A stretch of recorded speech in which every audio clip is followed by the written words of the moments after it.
I think my talk is probably a little bit shorter than 50 minutes, so we'll probably have time for some extra questions at the end. But yeah, thank you so much for the invitation. Happy to be here. So yeah, I'll be talking today about error mitigation, both generally and then with Mythic as well, which is our package for doing out-of-the-box error mitigation on your quantum programs. Yeah, so as was said, I'm Nate. I'm a member of technical staff here at Unitary Fund. And yeah, let's jump right into it.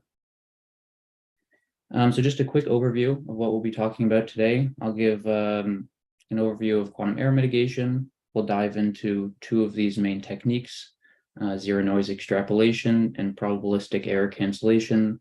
We'll try to get a better understanding of those two techniques, how they work, trade-offs with each one of them. And then we'll see how we can do those two techniques with Mythic. I'll give a basic example of each one of them. I'll kind of point out things about Mythic as we go, and yeah, just give an overview of what our software does. And then I'll end by giving a brief description of what Unitary Fund does and why it might be of interest to you. So starting broadly, what is error mitigation? So we often start with this point of, we've designed maybe some algorithm, have some circuit we'd like to run. It was supposed to give us some great results. We then take it to hardware, and it doesn't go as expected. You get some noise, you get some results. They don't tend to be as good as you want them to be. And yeah, your computation is just not as useful as it really should be. And so error mitigation, let me turn off my notifications.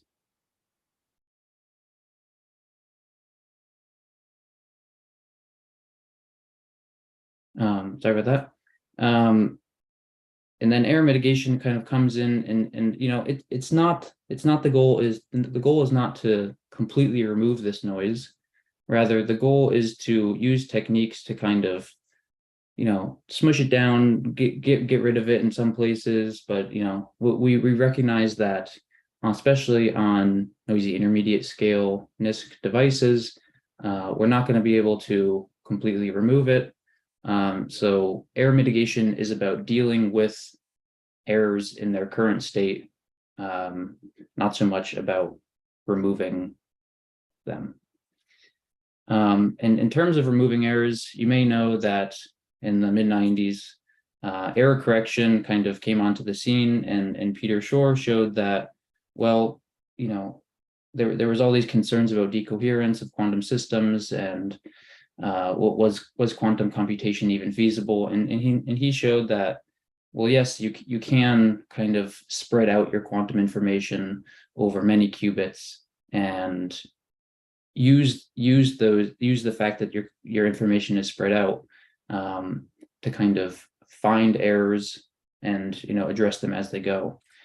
And so this works by, like I said, encoding your physical qubits, many physical qubits, into what we call a single logical qubit. And then as you do your computation, you do these syndrome measurements, and those measurements tell you if an error happened, and if it did happen, then you can then take action to remedy that error. So error correction is really about, every step of the way finding your errors and correcting for them.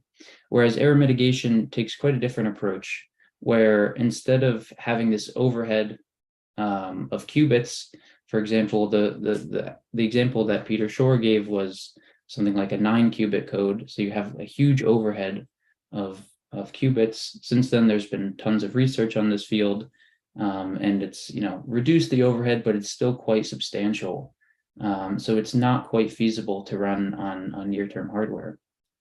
And so error mitigation says, instead of using an overhead of qubits, which we don't have, we can, we have overhead and other computational resources. Why don't we try and use those? So the idea is, why don't we perform multiple and many different noisy computations? We then can collect the results and using some methods, which we'll talk about, get a better expectation value than you would otherwise. And so error correction, like I said, it's unfeasible on current NISQ devices. It is scalable once we have, millions of qubits, physical ones, then this is a great idea, and we hope to one day get to fault tolerant error corrected quantum computers. But it's not realistic in the near term, at least not to have many error corrected qubits. And so error mitigation, it's not perfect either. It's feasible to run on NISQ devices, but it's unscalable, at least as some of the techniques stand today. Hopefully there are techniques. There's lots of active ongoing research into error mitigation. Hopefully we have better ones and that they scale better. But in terms of doing an error mitigated circuit on 1,000 qubits of depth, 1,000, that's it's not really feasible for many of our current techniques. So there's some trade-off. We're hoping that error mitigation can kind of get us into a regime of more useful computation, and then maybe some error correction comes in, and there's also some interplay between these two topics, but I won't really be talking about that too much. But there is some ongoing research about these things. So as for error mitigation methods, so like I said, we'll talk about these two, ZNE and PEC. So I won't say too much on those. There are a few different types of learning-based methods, and the idea here is to use a classical computer to kind of learn your noise model of your computation, and then if it understands your noise model well enough, then it can take the circuit that you're trying to run and predict what the value would be without noise. And this usually works by running Clifford circuits, which are classically much more amenable to computation or simulation, so that this training data phase is actually feasible, and it's not, actually quantum or less quantum. There are some symmetry-based techniques where the idea is that you have some, subspace of your Hilbert space where you can do computation, and it's noiseless or much less noisy than the kind of surrounding area, and you want to keep your state in that subspace. And so you have these measurement operators M, probably many of them, that kind of almost continuously project your state back into that ideal subspace that is less affected by noise. I'm not super familiar with these techniques, but I think that they are very interesting mathematically, and are possibly something that we'll explore at Unitary Fund in the future. The last thing I want to mention here is dynamical decoupling and a somewhat related idea of randomized compiling, where the idea is idling qubits are often prone to errors. So if we can basically do things to the qubits while they're idling, that are the identity operation. So here we're inserting these sequences of XY, XY, which is the identity. They compile to the identity. So in theory, we shouldn't be doing anything to them. But the idea is to keep them active, because like I said, idling qubits can be problematic. So dynamical decoupling is kind of a method of keeping your state out of noisy spaces in the block sphere. So kind of similar to the symmetry-based technique, but also just keeping it active. So that's kind of an overview There's lots of other techniques being developed. These are just kind of some of the ones that have got gained in popularity. ZNE and PEC are the two most popular, probably. That's the most of what I've seen in experiments and papers of people publishing on this stuff. But like I said, a lot of these things are not necessarily scalable, so we need new and better techniques. So that's why there's always new stuff being researched. So why don't we dive into zero noise extrapolation? So the key idea here is we'd like to ideally, we just tune down the noise. We would just slowly turn off the noise, and we would get back to the zero noise value. But nature doesn't quite work like that, and experimentalists don't have a knob that they can just turn down the noise. And so instead of going down, we try, hey, maybe we can go up and then extrapolate back to what a zero noise limit may look like. And so if we want to talk about that, we need to be able to quantify kind of our model here and what the noise is. So we're going to take the standard von Neumann equation here with this Lindblad term, and in particular we have this parameter lambda, and this is going to be kind of from what I understand, it's an unphysical parameter, but it kind of is going to help us quantify, is going to be the thing that we scale, which tunes up the noise. So the idea here is we're going to do some computation, and let me take a step back. So when we run a circuit on hardware, this here is going to be lambda equals 1, and that's what we're going to see. We're going to run our circuit, and this is the hardware noise level. So we're going to run our circuit. We're going to measure some expectation value, and maybe we get something right around here. There are probably error bars too, but let's just keep it simple and plot these points. And then let's say we have some ability to turn up the noise. I haven't really said how we do that yet, but let's say we can, and we can turn it up to lambda equals 2. And we get some other expectation value. Maybe it's down here. We do it again for 3. It's again down here. So then simple idea. We're just doing an extrapolation. Something like this maybe. And then so this lambda equals 0 point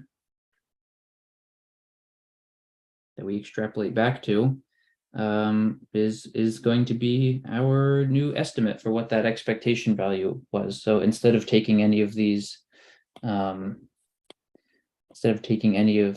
these points on their own, we're going to combine them into what is hopefully a more accurate result. So that's the idea. But how do we actually scale the noise up? If you're an experimentalist, you may be, you're sending pulses to your qubits. It's possible, maybe depending on hardware, to take your pulse and do it over double the time that you normally would. Maybe you can slow it down in some respect. Do that. But as one, that's not a great solution if you don't have access to hardware. If we're not experimentalists, how do we do ZNE without having that hardware level access? So there are a few different ideas. Well, one, what would that look like? So that would look like this. Basically, you're taking your circuit and you're just doing it over a longer amount of time. And this would be pulse stretching.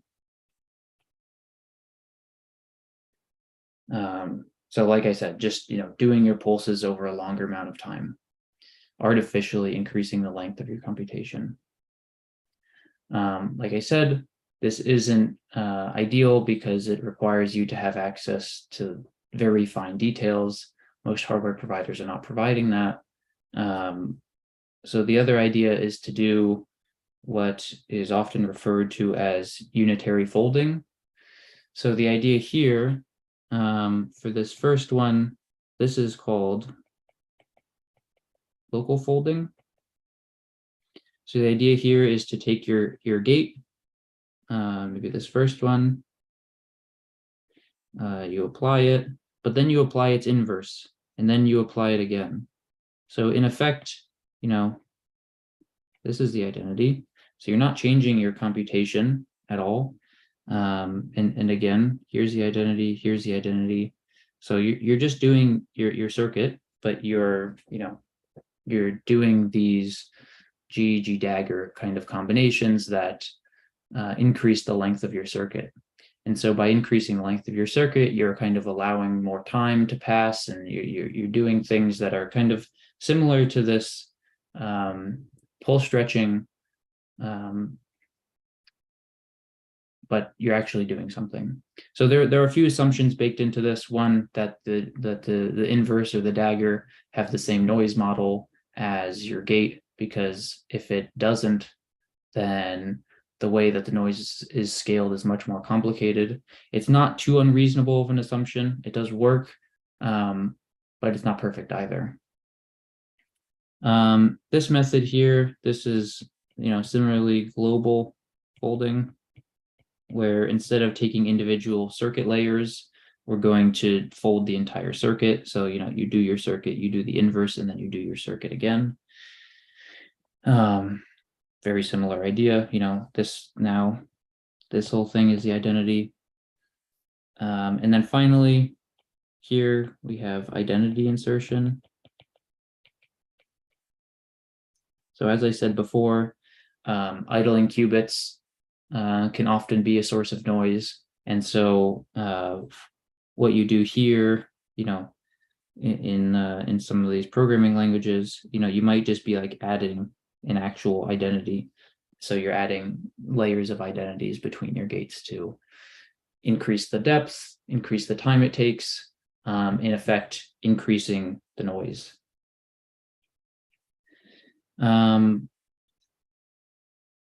Great. So each one of these steps, there's two main steps here in Z&E. One is the folding, and then two is the extrapolation. Both of these can be done in MITIC, and you can have fine-grained access if you'd like, but you can also, we've tried to do our best in giving a nice API so that if you don't want to know too much about these things, you don't have to. You don't have to choose all these different methods if you don't want to. There's lots of different methods for kind of doing this scaling procedure. You can have linear fits, exponential fits, Richardson, all sorts of things, which, are great if you're doing research, but not always if you're just trying to get as good of a result quickly. So that's Z&E. Like I said, scale the noise up and extrapolate back to the zero noise value. That's the idea. So that's the first technique. The next technique is probabilistic error cancellation, and it has quite a different flavor. So we're going to understand that all the operations that we do on our quantum computer are noisy, and we're going to try to selectively cancel that noise, at least, cancel it in the end, but not necessarily while we go. So the idea here is for every unitary that we want to perform, U, we're going to write that as a linear combination of these O sub i's, which are our implementable operations. And what I mean by that is not necessarily just like the native hardware gates, but it could be combinations of them. And I'll show an example of this in MITIC, but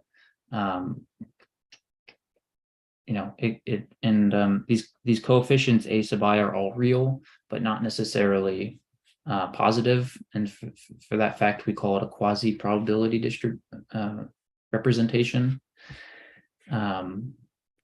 So if you have a circuit, same as one before, what you're going to do is then write each one of these circuits, write each one of these gates as a combination of your implementable operations. So what I'm trying to show here is that this gate is maybe a decomposition of yellow, blue, and red with whatever coefficients. I don't care about that here, but that's just the picture here. So then once you have these kind of representations built up, and you have this picture over here on the left, ideally what you should do is run every possible circuit.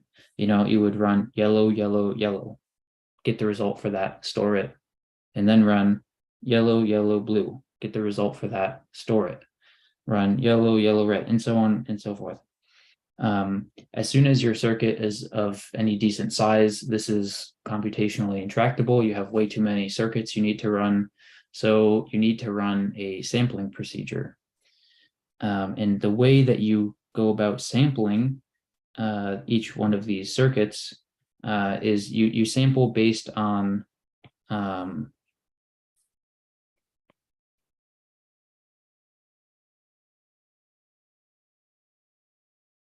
the absolute value of these quasi-probability representation coefficients. So if one of these gates is predominantly red, then almost every circuit that is sampled will be generated with that one, with the occasional something blue or yellow thrown in. So what we might have here is something like the first thing you run is yellow, red, red, and then you get the result for that, you store it, and then you store it in something that looks like this, a sub I, where I indexes each circuit. And then what you do is you're able to combine all of the results from your circuits. So this is the value I just talked about. What happens when you get each one of your circuits. The sigma I is the sign of each one of your circuits, and that's basically just the product of the sign of the coefficient of each operation that you've sampled. M is the number of circuits, and then gamma is some factor that is not that important. But the important thing here is that this estimator, this PEC thing, is unbiased. So it has, as long as you do enough samples, you are pretty guaranteed to get good results. This is great. What are the trade-offs? So going back to this equation here, this is not an easy task on real hardware. This basically requires knowing your noise model extremely well, which is very difficult and requires something like gate set tomography or randomized benchmarking, cycle benchmarking. There are tools to understand your noise model, but they're not, in particular, if you want all of the information that you can know about your noise model, then it's a lot of work. And to do all of that work every time you want to run a circuit can be kind of a pain. So that's PEC. It's really good. It's really accurate, but like I said, it requires a lot of knowledge about your system, which is not always ideal. Okay, so let's think about running quantum programs in practice. So usually what happens is, some user, which I've put them in red because as a developer, that's the scary part. You never know what someone is going to give you. So they write their quantum program, and then they send you they send the program over to the hardware, whether that's actual computer or simulator, whatever it is. The hardware simulator is then going to run it, and then I don't know if it gives you bit string or maybe an expectation value, whatever it is, though, just it gives you back those results. So MITIC is designed to kind of sit between these two layers, designed to intercept your program, generate some intermediary circuits, run those on the hardware, get some noisy results back, and then combine them into more accurate results. So in ZNE, these intermediary circuits are the noise scaled ones. And then in PEC, these are the sampled circuits. And then again here, this arrow here for Z and E, that's supposed to be Z, is extrapolation.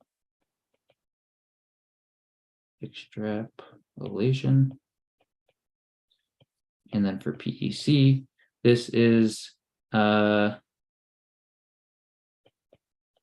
expression that I wrote on the other slide. Yeah, so that's the idea.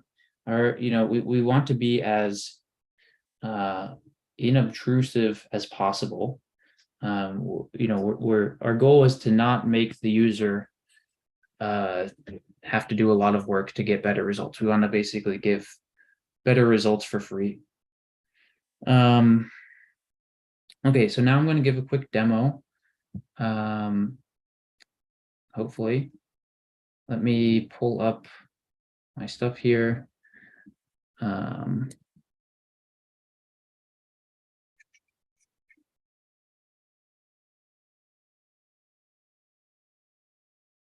Okay, so now, yeah, you should be seeing my code screen. And yeah, if you want to, let me just send a link in the chat.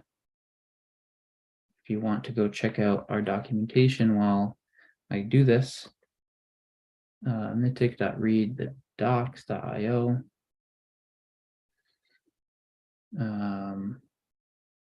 Oops, I sent that as a DM. Hopefully, maybe whoever gets that can send it to the rest of the group. I would much appreciate that. Thank you. Okay, so let me go back to this. Okay, so let me zoom in. So we're just going to run through an example of both using zero noise extrapolation and then probabilistic error cancellation just to see what the workflow is like. So we're going to work with circ here. So I'm just going to do some imports, and then we need some circuits to run. So we're just going to generate these randomized benchmarking circuits. And as it says here, these circuits are equivalent to the identity. So we know kind of what expectation values we should be looking at.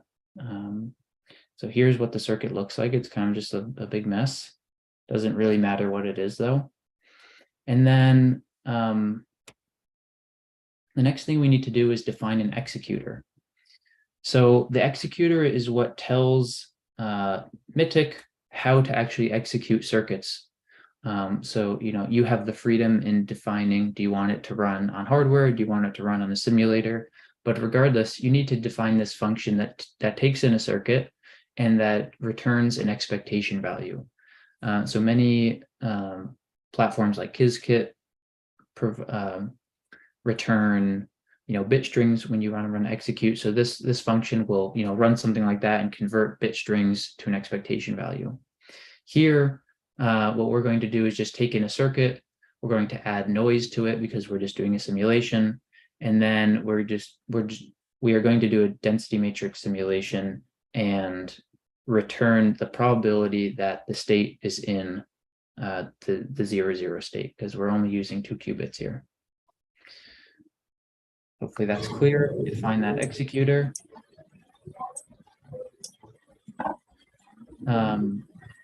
And then we can go ahead and run to get the true value, the noisy value, and the Z&E value. So to get the true value, we'll run the circuit with the execute function, but with no noise. To get the noisy value, we'll just run execute on circuit. And then here's MITIC. We do Z&E, zero noise extrapolation, execute with Z&E, and then we just pass the circuit and we pass the executor that we defined. And then we just, we're going to measure the error. So as you can see, without MITIC, we have this, we have, it's not crazy, but we do see a decrease in error. This is a pretty small randomized benchmarking circuit. So if we make it larger, which is kind of, I think this is relatively standard size for what we've done in our papers. I think we should see a more dramatic improvement. Yeah, so there, we have quite a large error without mitigation, without MITIC, but with it, it's still manageable. So that's using Z&E. It's very straightforward. There's lots of other options here. If I want to, pass in an observable, I can pass in the extrapolation method that I'd like to use. I can pass a scale noise function, which is like the folding functions that we talked about, fold global, fold local, identity insertion, all that sort of thing. But, just keep it simple. That's how you would use Z&E. Great, so now moving on to probabilistic error cancellation, starting with a very simple circuit. We're just going to do a Hadamard gate on 1 qubit. So the reason that we're doing such a simple thing is just because PEC can take a bit longer, in particular this step here. So like I said before, we need to write this equation, U equals the sum of this linear combination of implementable operations. And so if you don't know your noise model, then that's very hard. But if you do, in particular, like, maybe you say, let's make a guess that I just have local depolarizing noise, and it could be local or global. We have another function for global, but it's only 1 qubit, so it doesn't matter. And we can have it give us this representation. In particular, this is the equation that we saw before. So it's saying the Hadamard equals, and then 1.01 times a Hadamard minus, a Hadamard and an X minus this value times Hadamard and a Y, and all these other things. So this is the representation that we talked about before. This is the U equals sum AIOI. Great, so now we have the representation for the ideal operation, right? So this is saying, just to remind everyone, this is the ideal operation, and these are the things that we can actually do. So now we're going to do PEC.execute with PEC. We're going to pass it the circuit that we've defined. We're going to use the previous executor that we defined, and then we will pass it the representation. So normally when you have a bigger circuit, you would have many representations, one for each gate. That's why this is a list, and then just this other parameter num samples. And there you go, it works. You'd expect something around 0.5. I could compare this to the unmitigated value, but because this is such a simple example, it doesn't really provide a benefit here. But that said, we have tested this on other stuff, and it does work. Speaking of which, so that's the end of the formal demo. I'm just about done. Let me share. Here we go.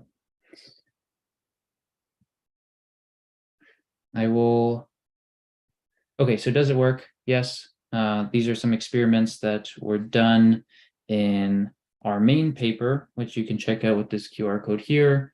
But it's on the Quantum Journal, so it's online for free. And yeah, as you can see, so the ideal expectation value for all of these circuits, these were randomized benchmarking circuits. So this is the ideal value here at 1, because this is measuring the probability that the state is in the 0, 0 state. And as you can see, for the most part, for any of these extrapolation methods, it works better. And so yeah, this was all done with Z&E, but we've done similar experiments with PEC as well. So it works. That's error mitigation. Just a brief overview of what we do at Unitary Fund. So we're a nonprofit dedicated to growing the open source quantum ecosystem and helping it benefit as many people as possible. This is our team over on the left. We got together this summer for the first time, all of us. It was great fun. What do we do to support this mission of growing the quantum open source ecosystem? So we run a micro grant program. We give $4,000 to people who apply and who are accepted to this program. Basically, the only criteria is that you're doing something cool in quantum that's getting more people involved. And most of it is open source software related things, but we recently funded someone who's going around in the US, going to high schools, talking about quantum computing, in particular in STEM deserts. So trying to get the word out on these kind of cool technologies.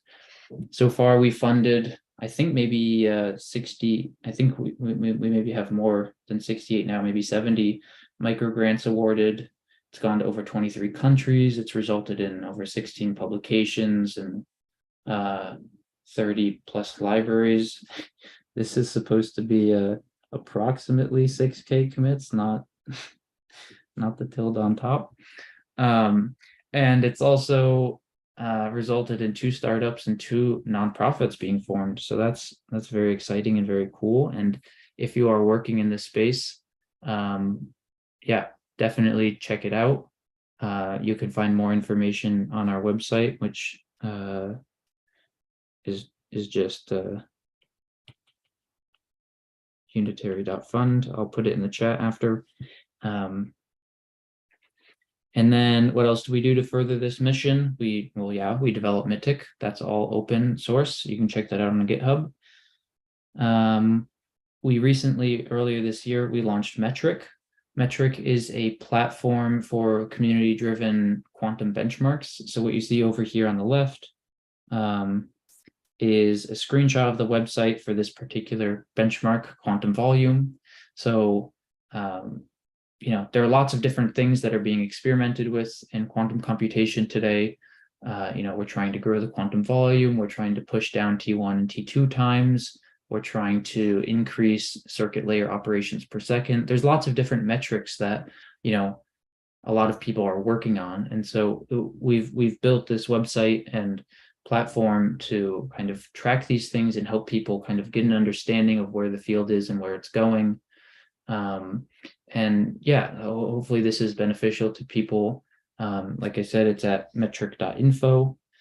Check it out. It's free to go look at. You can also submit data to it if you have results that maybe you've got a new quantum volume experiment. Even if it's not your hardware, if it's not if the data is not on here, we'd love a submission. We very much appreciate it. Please check that out. And then finally, as for growing the quantum open source ecosystem, we try to develop our community as much as possible. So earlier this year was our second Unitary hack, so a hackathon focused on open source quantum projects. We had over 30 participating projects, 66 bounties, all of which had cash prizes. We're looking to have our third Unitary hack mid next year. I want to say in June or July. So look out for that. You can get some cash prizes there. And then, yeah, we have a Discord where we organize all of our meetings, and we have community calls for a few different projects. One, definitely Mythic and Metric, the QIR Alliance, which I think someone is talking about here, QTIP, as well as Open QAOA, which I know someone is talking about here. So if you're interested in that project, yeah, they've recently started meeting on our Discord, so feel free to come check that out. There's also lots of other projects that are around. So any of the microgrant awardees are on the Discord. So if you have any questions about those kind of things, please feel free to hop in and ask questions and do all that sort of thing. But yeah, so that's a summary of what we do. Summary of the talk. Quantum error mitigation is a growing field of research that's focused on understanding that we have noisy devices and dealing with them accordingly. Both ZNE and PEC are promising and relatively easy to use techniques that can provide better results immediately. And Mythic can kind of do this all out of the box. And it's easy to get set up. And then, yeah, Unitary Fund is, we're trying to help grow the ecosystem. So with that, thank you very much for having me. It's been a pleasure. I'm open to questions. Thanks a lot, Nate. It's a great presentation. And please, if someone has a question, you can turn on your microphone, or you can write it in the chat, and I'm going to read it.